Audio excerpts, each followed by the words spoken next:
Vamos a hablar sobre los delitos contra la libertad sexual, algunos delitos más importantes, creo yo, y un poco raros con respecto al tema de la tipicidad. Hablaremos de los medios de prueba y más importantes dentro de estos delitos contra la libertad y la indemnidad sexual. Ahora, vamos a detallar cuál es la diferencia entre indemnidad y libertad sexual, por así decirlo.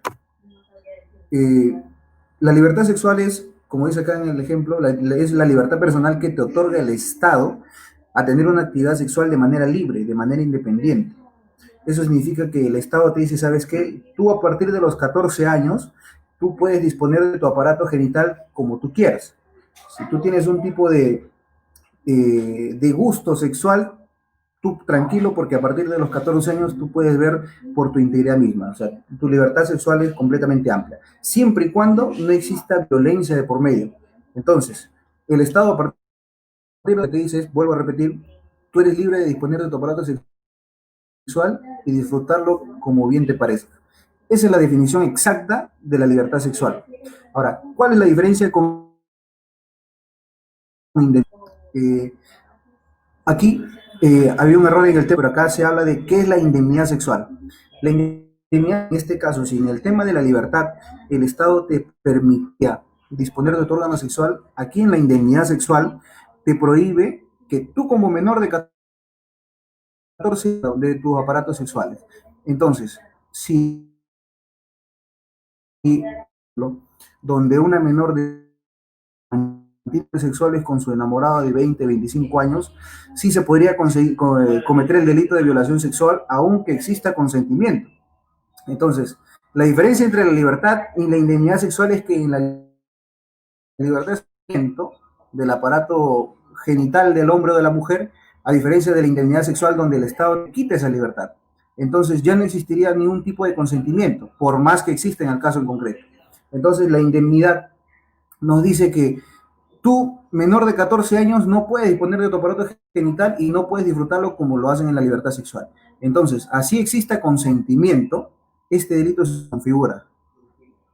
Ahora, yo he dividido la tabla de edades en cuatro partes que son las más importantes. De 0 a 10 años, que es el primer párrafo, la primera imagen, nos habla de la edad de las personas de ni bien nacen hasta que cumplen sus 10 años, por ejemplo. Ahí hablamos de un tema de indemnidad sexual. El Estado prohíbe que estas menores disfruten de sus aparatos sexuales, por así decirlo. Entonces, de 0 a 10 está completamente prohibido. Así exista consentimiento o la menor de 10 años por curiosidad, le permita que la toquen, que la penetren sexualmente, no se puede. De 10 a 14 existe un caso bien especial, por ejemplo, porque ustedes saben, ¿no? A veces hay menores de 12, 13 años que desean tener relaciones sexuales con su pareja, o incluso las parejas son las que convencen a las menores de 14 años. Aquí es un tema bien importante, ¿por qué? Porque ya puede existir consentimiento de manera parcial. El consentimiento de manera parcial, ¿qué? Porque cuando una menor de 12 años, por ejemplo, que tenga una contextura promedio de aproximadamente a una mayor de 16 años ya, podría ser incurrir en error a su pareja. Por ejemplo, si una chica de 13 años, yo la conozco en una fiesta, y la chica me dice por mensaje de texto, o justo estamos conversando y me dice, ¿sabes qué, Adrián? Yo tengo 17 años. Entonces, yo al verla, yo la veo en la fiesta y veo, sí, hoy sí, ¿no? Tiene un cuerpo que parece incluso de más, tiene un cuerpo proporcionalmente bonito, por así decirlo. Entonces, ella me está haciendo incurrir en error a mí, yo me estoy equivocando. Ahí se podría plantear un error de tipo vencible o invencible con respecto al caso en concreto. Entonces, eso no quiere decir que si la menor, por ejemplo, te dice, sabes que yo tengo 17 años y en realidad tengo 12, que todos esos casos están completamente o terminan de manera impune. Por ejemplo, si una menor de 11 años te dice, sabes que yo tengo 18, pero tú ves que su fisionomía es de una propiamente dicha de 10 años, ¿podrías creerle que es una mayor de edad? Eso va a ser completamente imposible. También se tiene que hacer un análisis de lo que la pericia física demuestre de la menor. Si la menor dice que tuvo 18 y sus características físicas pueden acreditar eso, te pueden creer en un error de tipo. Pero si en el caso donde la menor te diga que tiene 18 años y tiene el cuerpo específicamente de una niña de 12 o de 13 años, no te van a creer. Ahí, hasta ahí donde termina la indemnidad sexual, donde el Estado te permite de manera parcial o incluso nula el tema del consentimiento sexual. Desde los 14 hasta los 18 años hablamos ya de libertad sexual. Pues. Hay personas que dicen que tener relaciones sexuales con una joven de 16, 17 años es delito. ¿Por qué? Porque es menor. Eso es completamente falso. Yo puedo tener relaciones sexuales libremente con una menor desde los 14 años y un día hasta los 18 años sin cometer delito. Siempre y cuando, claro está, siempre y cuando sea con completo consentimiento. Entonces, si de existir consentimiento al tener una relación sexual o una relación sentimental, eso que también trae a cabo la relación sexual con una menor de 18 años y mayor de 14, no estaría cometiendo delitos. Entonces ahí hablamos de una libertad que te da el Estado para poder tener relaciones sexuales con menores de edad, como ya repito, siempre y cuando sean mayores de 18. A partir de los 18 ya existe una libertad absoluta que le da el Estado a las personas mayores de edad y les dice, ¿sabes qué? Eh, Tú ya eres mayor de edad, tú ya puedes disponer de tus aparatos genitales, ya tú ves lo que haces con tu vida.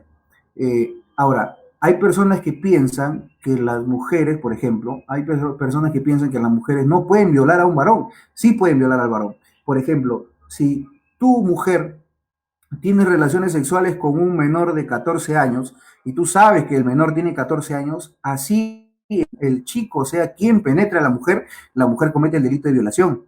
Diferente sería el caso, por ejemplo, si un menor de 16 años tiene relaciones sexuales con una persona mayor. Es un caso completamente diferente. Entonces, las mujeres también pueden cometer el delito de violación sexual, sea cual fuera de las edades, porque también se tiene que entender que no solo el hombre es acreedor de delitos, sino también la mujer. Ahora, dentro de los delitos contra la libertad sexual, tenemos algunas pruebas con respecto al análisis de los casos de los delitos contra la libertad sexual. Por ejemplo, si hoy día llegan a tu oficina y te ¿sabes qué, doctor? A mí me están denunciando por un delito de violación sexual en agravio de una menor de 14 años. Bacán. Ustedes saben que en el tiempo de la investigación sede fiscal, la fiscalía comienza a recabar actos de investigación y uno de ellos es el certificado médico legal, realizado supuestamente el día de los hechos. Por ejemplo, hoy es 12 de septiembre. Voy a la comisaría a denunciar que violaron a mi sobrina. Se supone que los hechos han tenido que ser en ese mismo momento. Tiene que haber estado fresquecita la comisión del delito. Entonces, el 12 de septiembre supuestamente la violan y ese mismo día tiene que pasar el reconocimiento médico legal. Esa es una de las primeras pruebas de las que quiero hablar hoy día. Eh, Cuando ustedes analizan el certificado médico legal, lo que tienen que tener en cuenta básicamente es la fecha, como dice acá arriba, la fecha bueno, el día en donde se cometió, se realizó el examen médico legal, el certificado médico legal. Acá he tratado de borrar más o menos los nombres de la peritada, porque era una menor de 13 años. Entonces, si supuestamente el día 25, por así decirlo, se realizó la violación sexual, ¿por qué tú pasas certificado médico legal 5 días después? Ya estamos 30. Entonces, eso es lo primero que ustedes deben analizar, la fecha, el tiempo, el lapso de tiempo que ha existido desde el momento de los hechos hasta el momento que ustedes pasan reconocimiento médico legal. Ese es el primer punto más importante que tiene. Por ejemplo, acá dice, ¿no? La fecha del examen médico legal es el 30. Era el 30 de mayo del 2019. Yo lo he borrado, pero ahí está, le estoy explicando la fecha. Entonces, lo primero que tienen que analizar en el certificado médico legal es la fecha. La hora es lo de menos, porque lo importante es la fecha con respecto al tema de la imputación penal. Ahora, después de hacer un análisis de la fecha, lo que sigue del certificado médico legal, por ejemplo, es, como les dije, si el hecho se cometió el 25 de mayo del 2020 y la víctima pasó el certificado, o pasó peritaje médico legal el 30, esto es 5 días después, ¿qué es lo que podemos pensar nosotros? Por ejemplo, que había un tema de ocultamiento, que la menor no ha querido denunciar o que ha sido obligada a denunciar. Por eso es que 5 días después se le ocurre o tiene la gran idea de poder pasar reconocimiento médico legal. Existen miles de circunstancias en las cuales puedan acreditar eso. Puede haber una amenaza por parte de la madre, puede haber amenaza por parte del padre, puede haber incluso un chantaje con respecto al tema de su pareja.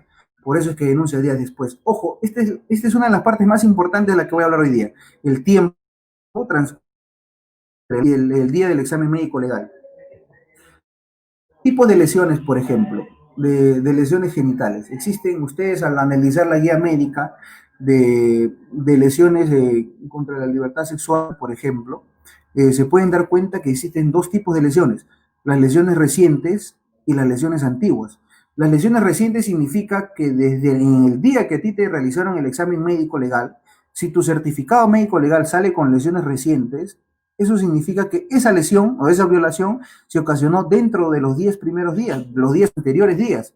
Por ejemplo, si como dije en la diapositiva anterior, el examen médico legal fue el día 30 y el hecho supuestamente pasó el día 25, o sea, 5 días antes, este certificado médico legal debería salir con lesiones recientes. ¿Por qué? Porque ha sido dentro de los 10 días anteriores al haber pasado el examen médico legal.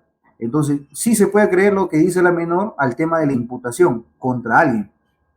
Entonces, lesiones antiguas se le dice es prácticamente lo mismo, pero incrementando más el tiempo, por ejemplo. Cuando hablas de lesiones antiguas, lo que tienes que tener en cuenta es que del tiempo del certificado médico, más los 10 días que supuestamente debieron haber sido cuando son recientes las lesiones, le tienes que sumar más tiempo. Por ejemplo, al día 15, al día 20, puede ser al mes, a los 2 meses, incluso a los años. Entonces, para ser considerado lesiones antiguas propiamente dichas, esa lesión es de 10 a más días anteriores. Entonces, en este caso, hablamos de lesiones recientes, ¿por qué? Porque han sido 5 días antes de los hechos. O sea, si la menor dice que el día 25 de mayo del 2020 me violaron y por motivos de economía no pude pasar el día del reconocimiento médico ese día y justo me prestaron dinero 5 días después para yo poder pasar el examen médico, se le puede creer. ¿Por qué? Porque el examen médico que 5 días después sale como resultado lesiones recientes. Entonces, es creíble la declaración de la menor. Ahora, el tema, hay algo bien, bien importante dentro del certificado médico, porque aquí la menor da una pequeña declaración. Si bien es cierto, en los delitos contra la libertad sexual, primero pasa el examen médico legista y después pasa a Cámara Gesell por el tema de la coordinación con la Cámara Gesell, con los responsables. El médico legista aquí le pregunta a la menor más o menos qué es lo que ha pasado. Le recibe un pequeño dato, una pequeña narración con respecto a lo que dice. Por ejemplo, acá dice, la peritada menor de edad en compañía de su madre, era en ese caso, la menor refiere que cuando tenía 5 años, un vecino que vive cerca, y cuando tenía 7 años también su tío abusó de ella. Ahora, la menor en la actualidad tiene 13 años, es el mismo certificado médico legal que hemos analizado al comienzo. La menor dice que desde los 5 años la violaron su tío y un vecino. Ahora, ustedes pónganse a pensar, si al momento de tú tener relaciones sexuales con tu pareja la primera vez, eh, le causas un tipo de daño, incluso el sangrado, siempre y cuando sean las mujeres sean vírgenes, ustedes se ponen a pensar qué tipo de lesión le causaría a la menor teniendo 5 años. O sea, es creíble que a una menor de 5 años la puedan violar y aparte de violar, que la menor sea no haga notar algún tipo de perjuicio en contra de sus aparatos genitales es un poco absurdo, por así decirlo. Si tú me dijeras que a partir de los 5 años te han violado, entonces tú por lo menos deberías presentar un signo de perjuicio psicológico. Eso se va a analizar más adelante. Entonces, la menor dice que la violaron desde los 5 años. Desde ahí es completamente increíble, porque como les digo, una menor de 5 años, producto de una violación, incluso hasta la pueden matar. Ya no es creíble la declaración de la menor. Entonces, aquí en la segunda partecita dicen los antecedentes gineco-obstétricos. Por ejemplo, le preguntan a la menor, ¿cuándo fue tu fecha la fecha de tu primera relación sexual? Niega haber tenido una relación sexual. O sea, ella misma se está contradiciendo. La última relación sexual también niega. Entonces, la menor, lo que se tiene que evaluar es completamente el certificado médico legal, tanto los datos, la fecha, qué es lo que dice la menor y cuál es el dato que nos está brindando antes de pasar cámara GESEL. Eh, Aquí entonces sale ya lo que, aparte de la pequeña narración que brinda la menor, el médico legista lo que hace es evaluar a la menor en sus partes genitales. Entonces, Lo que te dice el médico, ¿sabes qué? Ya, recuéstate en esta cama y analiza sus partes genitales de la menor.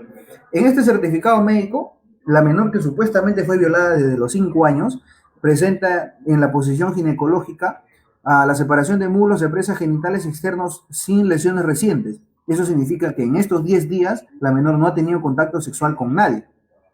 A la tracción de los labios mayores, la maniobra de Simonin es la apertura de los labios mayores, ¿no? Que lo conocen más los médicos legistas. Se observa el himen de bordes irregulares con desgarros antiguos. Por ejemplo, si el certificado médico legal, como es el caso, te dice que tiene desgarros antiguos, eso significa que la menor no ha tenido 10 relaciones sexuales en estos 10 días anteriores.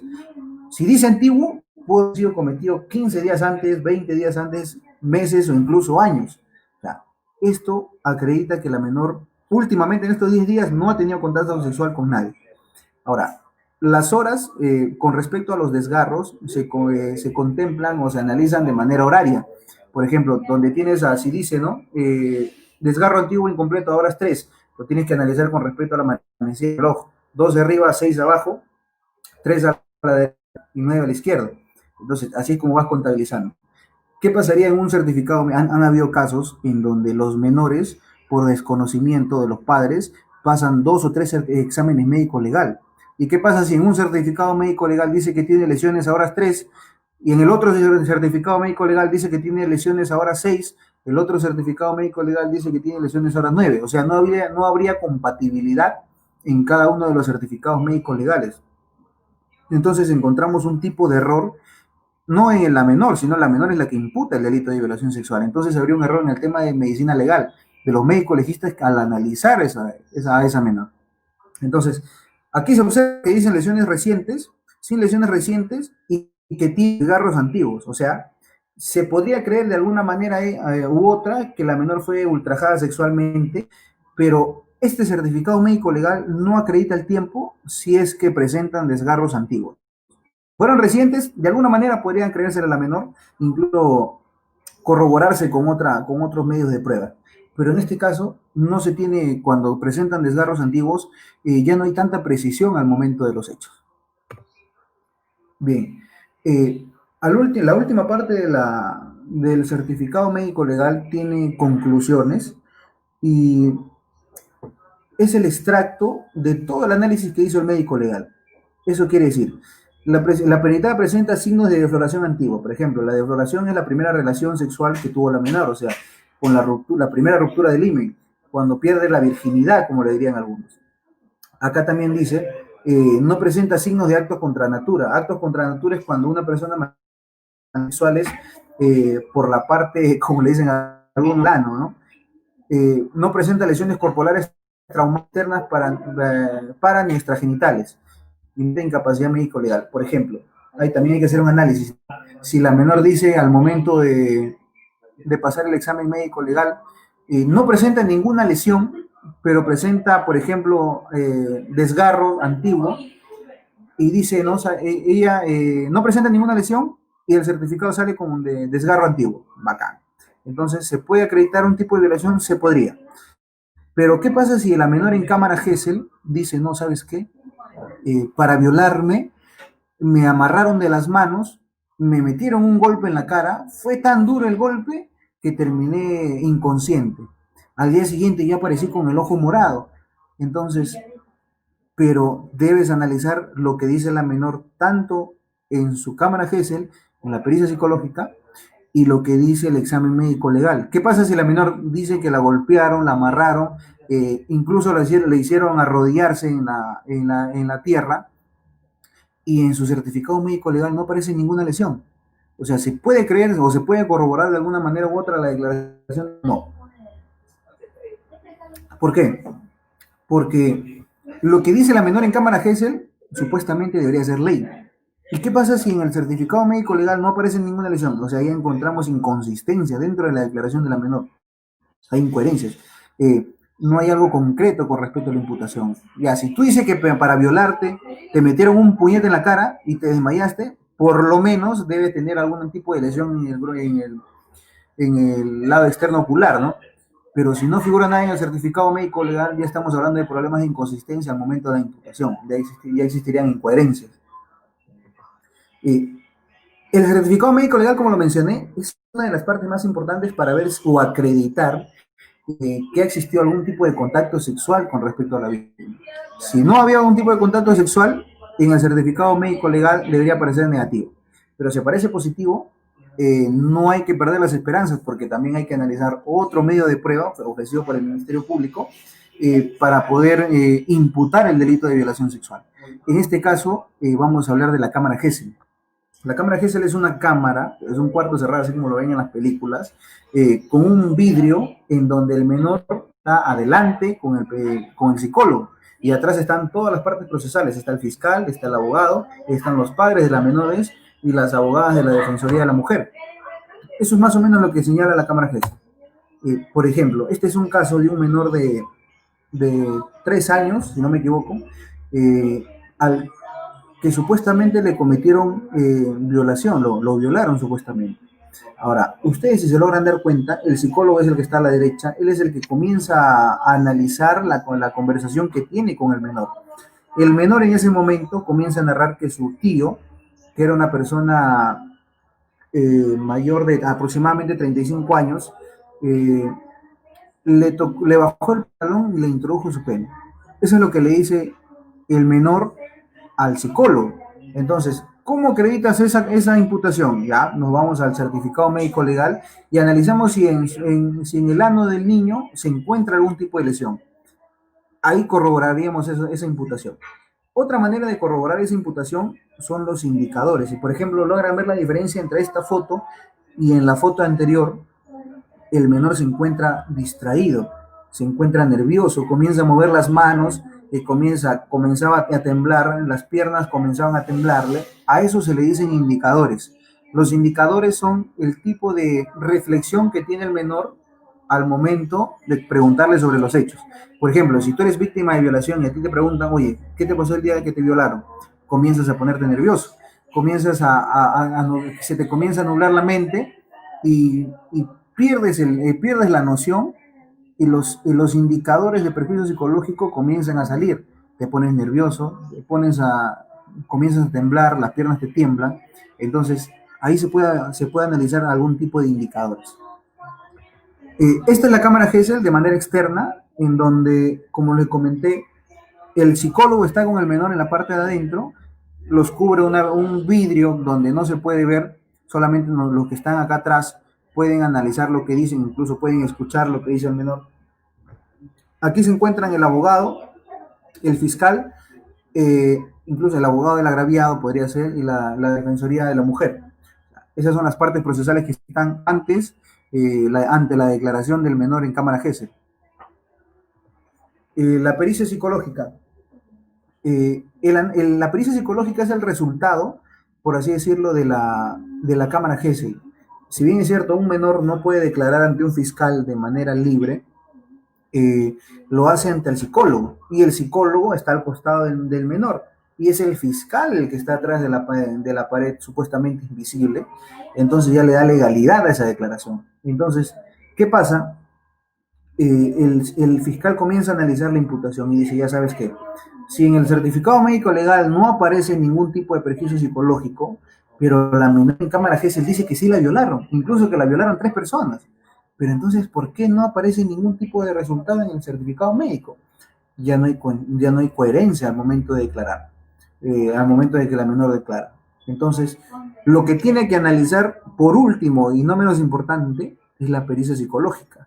Si en el certificado médico legal, por ejemplo, dice que la menor fue ultrajada sexualmente, ya dice que tiene desgarro antiguo o desgarro reciente, para hacerlo más dinámico, en cámara Gesell ha sido una mejor actriz, se ha puesto a llorar, presenta indicadores de afectación emocional, se pone a temblar, incluso dice que lo odia, que lo quiere ver preso. Ya le creímos el certificado médico legal, pues porque sí, pues tuvo relaciones sexuales. Y en la pericia, en la cámara Gesell también se acreditó que, bueno, pues se puede demostrar que tiene algún tipo de un indicador de perjuicio sexual. Pero en la pericia psicológica ya se analiza a fondo lo que la menor ha querido decir al psicólogo. Por ejemplo, si Si en las conclusiones de las pericias psicológicas aparece esta partecita que es importante, presenta indicadores de afectación emocional, por ejemplo, significa que la menor sí ha tenido un tipo de perjuicio sexual, por ejemplo. Hay dos cosas bien diferentes. ¿Cómo puedes acreditar tú como abogado particular, abogado del imputado, que existe consentimiento y que no existió consentimiento para el momento de la relación sexual? Por ejemplo, como les dije, la menor tiene 15 años y tiene su enamorado que tiene 21. Y desde que comenzó la relación, ella lo amenaza a él y le dice, ¿sabes qué? Si tú me dejas, yo te voy a denunciar por violación, por ejemplo. Ya. Entonces, ¿el certificado médico legal va a salir positivo? Sí, porque la menor ha tenido relaciones sexuales. Y obviamente que al momento de tener relaciones sexuales, sentidas o no, va a presentar algún tipo de signo, ¿no? Un signo de floración o desgarro, tanto anal o vaginal. Entonces, el certificado médico legal ya sale positivo. Y tú como abogado dices, pucha, ya fui, ya perdí mi caso. Entonces, de ahí te saltas a la cámara Gesell. Y como hay casos en donde las mamás entrenan bien a los hijos, incluso los supuestos agraviados son bien hábiles al momento de declarar, narra completamente bien. O sea, dice, es completamente creíble su declaración, dice que sí, yo salí un día con él, pero me hizo tomar y de pronto me violó. Eso es lo que dice en cámara GS. Incluso la menor se pone a llorar, comienza a ponerse nerviosa, ya ha sido, por así decirlo, escueleada con ¿cómo se llama? Con un abogado, por así decirlo. Entonces, el certificado médico sale positivo, la cámara GESEL, el psicólogo es engañado en la mayoría de veces. Pero, ¿qué pasa con el informe psicológico, la pericia psicológica? Aquí, por lo menos, debe haber un análisis más detallado de lo que menciona la menor, por ejemplo. Si en la pericia psicológica no presenta ningún signo de afectación emocional, la cámara GESEL y el certificado médico legal se caen. ¿Por qué? Porque al no presentar ningún tipo de afectación emocional con carácter sexual dentro de la pericia psicológica, eso significa que las relaciones sexuales han sido consentidas, por lógica. Porque si a ti te violan, si a ti te ultrajan sexualmente, tú tienes que presentar obviamente indicadores de perjuicio sexual. O sea, debes tenerle miedo. Incluso nace el miedo contra los hombres o contra las mujeres que supuestamente te han tenido que ultrajar sexualmente. Entonces, eh, hablando ya de eso, eh, como último punto, y para mí el más importante de todos, vienen esta pericia psicológica porque podría incluso acreditar que existió consentimiento, como ya lo mencioné. Entonces, hay casos en donde la menor imputa delitos de violación, en el certificado médico legal aparecen las lesiones de manera positiva, aparecen testigos incluso que dicen, sí, que él la violó dentro de su casa, que él la metió. Eh, pero ustedes saben que también se tiene que acreditarlo, se tiene que analizar lo que dice el Acuerdo Plenario 2/2005, la persistencia, la incriminación, la verosimilitud o los móviles de odio. Entonces, si tú ves que la menor declara sin ningún tipo de resentimiento en contra del investigado, si es persistente, si dice que un día a ti te violaron de día, pero en tu siguiente que te violaron y era de noche, o que si primero dices que en la playa y luego que saliste de tu chakra, debe ser persistente la declaración de la menor. Entonces debe ser persistente y también debe ser creíble. O sea, tú no puedes que vino un ovni y te violaron, por ejemplo. O sea, tiene que ser creíble también la declaración de la menor. Eso es lo que se tiene que analizar, tiene que ser completamente creíble. Y aparte de ser creíble, tiene que analizarse con respecto a todos los elementos de convicción que han sido entregados por el Ministerio Público y recibidos también por ellos. Porque ustedes saben que estos delitos de violación sexual no se hacen de manera pública. No se hacen de manera pública, sino se hacen de manera clandestina. Entonces, testigos no pueden existir. Eso es lo que se debería analizar primero. Debido a ello, eh, lo que se tiene que pensar también es cuáles son los delitos contra la libertad sexual más importantes. Eh, yo he separado dos, por ejemplo. Si nosotros queremos hablar de un delito de violación sexual en menores de 14 años, por así decirlo, yo tengo que saber concretamente que esa menor era menor de 14 años. ¿Qué pasa si yo encuentro una Sheila Rojas, o bueno, una mujer con el cuerpo de Sheila Rojas, eh, pero en realidad tenía 13 años. Puede pasar, por ejemplo, puede pasar ya. Entonces yo digo, ya, mira, esa mujer es tan simpática, está tan buena, eh, tiene un cuerpazo así como Sheila Rojas, y, y la voy a violar, pues. Y entonces, y la voy a violar. ¿Cómo se llama? Y la voy a violar entonces. Entonces yo espero que llegue a su casa, bueno, yo espero que vaya camino a su casa, y entonces yo le intercepto, la meto a la chacra y la violo. Entonces, yo tenía conocimiento de que ella era una menor de 14 años, no. Acá vienen los dos delitos, por ejemplo, violación sexual de menores de edad. Esta ya es la penúltima diapositiva, si es que no me equivoco. Por ejemplo, dice, el que tiene acceso carnal vía vaginal, anal, bucal. Lo más importante de este delito es que sea con una menor de 14 años. Pero para cometer ese delito, yo tengo que tener completo conocimiento de que esa mujer o ese hombre tenía menos de 14 años, por ejemplo. Si yo veo que la mujer tenía un tipo de, ¿cómo se llama? La mujer tenía una característica contundente, por así decirlo, ¿no? Y tenía el cuerpo de Sheila Rojas, y yo la violo, yo he querido violarla, ¿me pude haber dado cuenta en algún momento que ella era menor de 14 años? No. Aunque no quiera, ella me hizo incurrir en error. ¿Por qué? Porque aparenta ser una mujer mayor. Entonces, yo no puedo cometer ese delito porque este delito es completamente doloso. Tú, como imputado, tú quieres violar a una menor de 14 años porque tú sabes que ella es una menor de 14 años. Pero si en ningún momento conoces que ella es mayor de 14 años o nunca sabías que tenía menos de 14 años, no puedes cometer el delito. Podrías cometer otro delito, pero tiene que analizarse correctamente. Ese es el delito de las dos primeras, de los dos primeros artículos que mencionan los delitos contra menores de 14 años. Por ejemplo, el artículo 183b, el artículo 183b que nos habla de proposiciones a niños y niñas o adolescentes con fines sexuales, por ejemplo. ¿Qué es lo que pasa siempre, no? Tú agregas a alguien al Facebook y ustedes saben que ahora las menores de 13, 14 años son bien liberales, por así decirlo, ¿no? Se toman fotos tomando, se toman fotos de la mitad del cuerpo, semidesnudas, en ropa interior, no sé qué. Entonces, yo agrego, por ejemplo, a Katy al Facebook y yo puedo apreciar que esa chica, bueno, tiene un cuerpo increíble, ¿no? Se parece a Sheila Rojo. Y comienzo a hablarle por el Facebook y comienzo a decirle, oye, ¿sabes qué, Katy?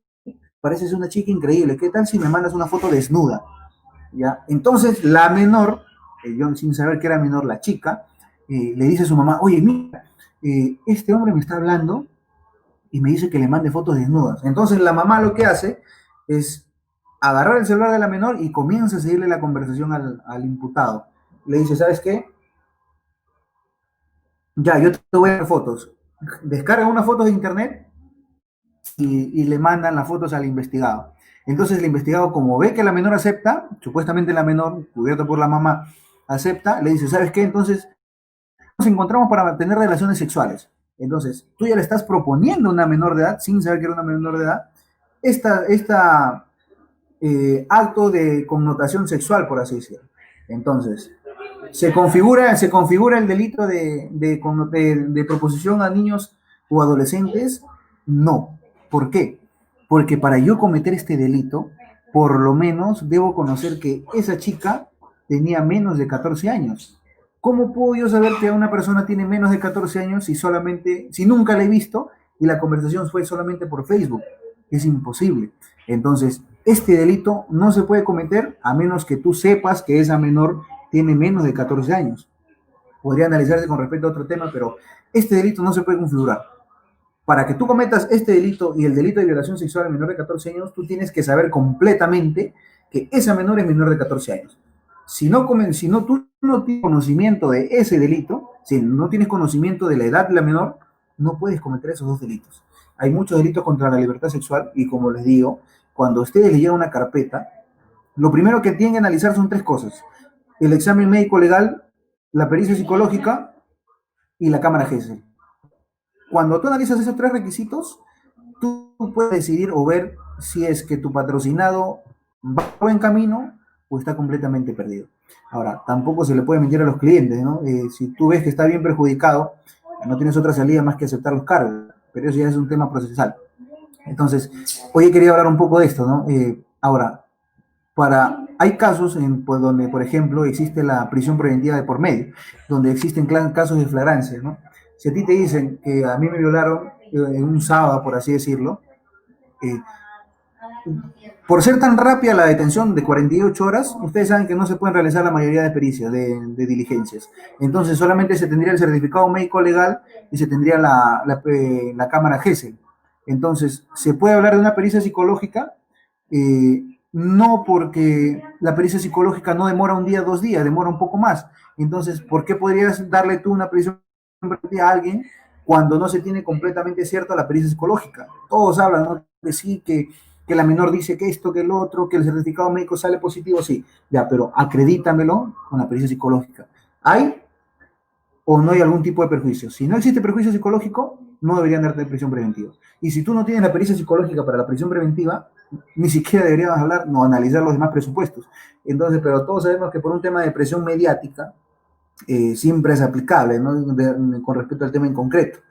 Bien, creo que ese sería todo un poquito de lo que podía hablar con respecto a los delitos contra la libertad sexual.